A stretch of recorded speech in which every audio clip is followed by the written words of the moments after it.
नेपाल के विदेश मंत्री शिशिर खानन आज से 3 दिन का आधिकारिक भारत दौरा शुरू करने वाले हैं। इस दौरे को भारत और नेपाल के रिश्तों में सुधार के लिए एक बड़ा कूटनीतिक बदलाव माना जा रहा है, क्योंकि दोनों देशों के संबंध काफी समय से ठंडे पड़े थे।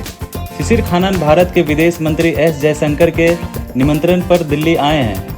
वो यहाँ व्यापार, निवेश, संपर्क व्यवस्था, ऊर्जा और लोगों के बीच संबंधों पर औपचारिक बातचीत करेंगे।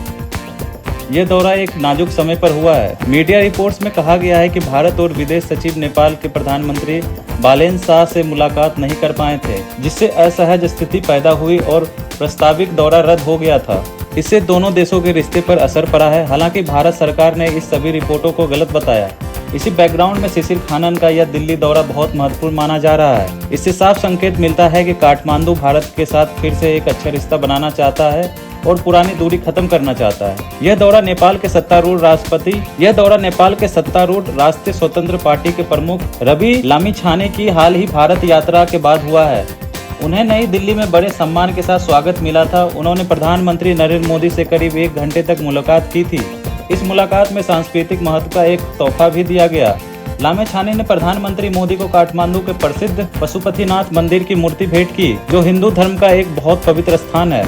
मुलाकात के बाद रवि लामिछाने ने सोशल मीडिया प्लेटफॉर्म एक्स पर लिखा कि प्रधानमंत्री मोदी के साथ 1 घंटे बातचीत अच्छी और उपयोगी रही। उन्होंने कहा कि वो भारत नेपाल के रिश्तों के एक नए विकास के दौर ले जाना चाहते हैं और पुराने मतभेद खत्म करना चाहते हैं। अब उम्मीद की जा रही है कि विदेश मंत्री शिशिर खानन की यह यात्रा राजनीतिक अच्छे माहौल को ठोस समझौते में बदल देगी।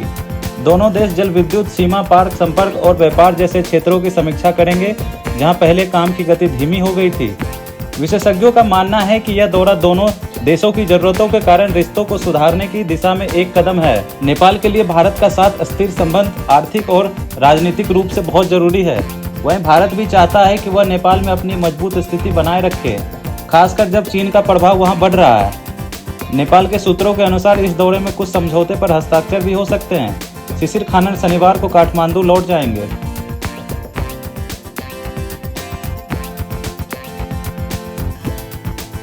आप देख रहे हैं सौगंध टीवी, सौगंध वतन की।